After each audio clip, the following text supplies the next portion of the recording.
You have sold other competitors' internal gear pump technologies. Oh yeah, quite a few of them.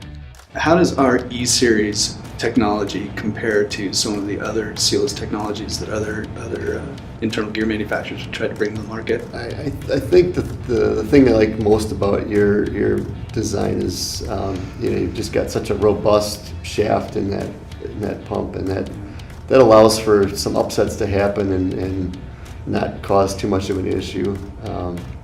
It's a good design as far as the flow pass. Again, I like how it works. It's a simple design. It's very easy for the maintenance guys to work on, and it works.